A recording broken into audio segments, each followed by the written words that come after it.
So as a quick heads up, Far is a pretty short game, so this is a minor spoiler warning. I don't show anything that you really want to see and experience for the first time on your own, but yeah, there you go. I talk about some mechanics and I talk about some things very vaguely, so enjoy.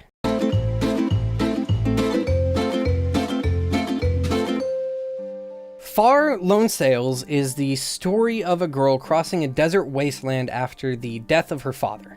Why she's going on this journey isn't clear, and in all honesty, the why is nowhere near as important as the fact that you're doing this in the first place. There's no exposition in Far. Everything is kind of just understood or hinted at through very subtle environmental storytelling. The fact that nothing gets outright exposited into your face is what makes it clear that the backstory isn't the focus, but it's the adventure itself that matters. It's real similar to other games in this genre in that regard. In both Journey and Abzu, the only story elements you get are given through the actions you perform, puzzles you solve, and areas you explore throughout your adventure. But what sets Far apart from these is how it instills you with this sense of oppressive loneliness and an unease with your surroundings while still getting you to give any kind of a shit at all about what's going on. In Journey, you're not alone except for a few moments throughout the game. If you played it when it launched, you'd always find yourself a partner to join in on the adventure, and it became this mystical shared experience that's still talked about today. In Abzu, while it's a solitary experience, it's far from lonely. And while it does get eerie at times, it's never oppressive, but instead it's enticing and it tickles your curiosity.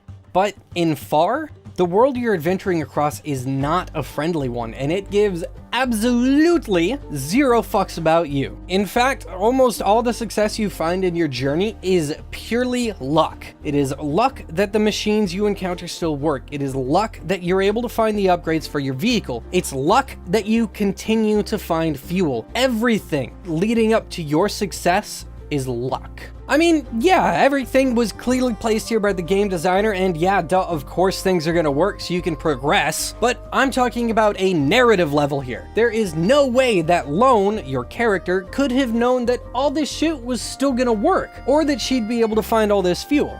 The fact that you have no knowledge of what's ahead helps form the foundation of Far's lonely atmosphere and foreboding nature. The rest of it is formed by the scale of everything around you. Lone is just she's this tiny little thing. She's so small. You're dwarfed by your vehicle, and that's made minuscule by the machines you interact with and explore.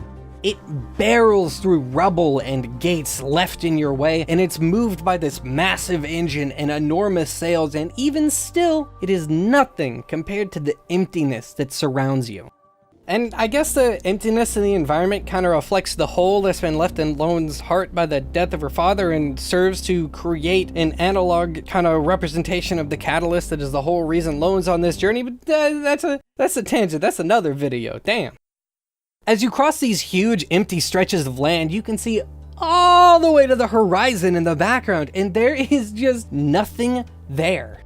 The moments when you actually find yourself in an area with, stuff are short, and more often than not, everything you find is dilapidated and barely functional. An early area that I really like, and this is your minor spoiler warning, it's super minor, is the Blue Isles. It's a set of luxury homes on small hills that used to be islets, but since their creation, the water done gone and dried up, and the people fled, and there's this incredible sense of despondence for your surroundings and the people who used to live there. They were so full of hope and happiness in this beautiful place, and now it's all gone.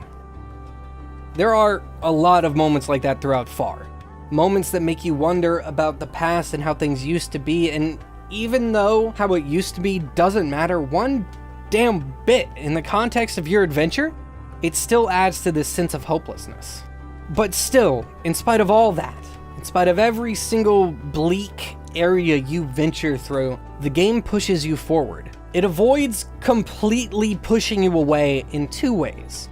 First, the music. There are these fantastic sequences of mundane activity just driving forward that use incredibly powerful music, a rising or forward-moving soundtrack that gives you the strength to go forward even in the face of this hopelessness surrounding you on an unimaginably massive scale.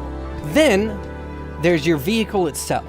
I love what Far does with your land boat thing. I think it's called a Land Cruiser. We'll go with that, Land Cruiser. I know I said that in Far, you're totally alone. And that's true in one sense. But in another sense, your Land Cruiser becomes more than just your vehicle. It turns into a companion in the same vein as Aggro, your horse in Shadow of the Colossus. You go through so much with this big-wheeled behemoth that you form a personal connection with it throughout the game.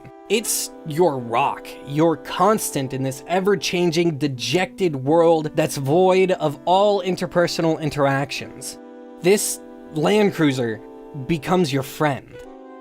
You feed it whatever you can find for fuel, you take care of it and repair it as it gets damaged, and you feel this need to keep it from harm.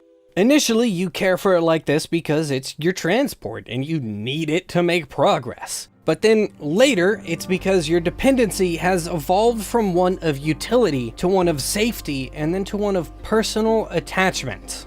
There's a moment about halfway through the game that I won't show that put me in a real state of panic, all because of what the game did with my Land Cruiser and the environment. I was worried, less for my life and more for the life of my landboat friend. It's this connection that, in the face of everything, keeps you moving forward. If your transportation can keep moving, why should you stop, right? Automotive, the studio behind Far, set out specifically to create a game that further explored the relationship players have with vehicles in games, and they wanted to make it so that the player in Far grew entirely dependent on and attached to their Land Cruiser in a personal way. And I'd say they did a pretty damn good job.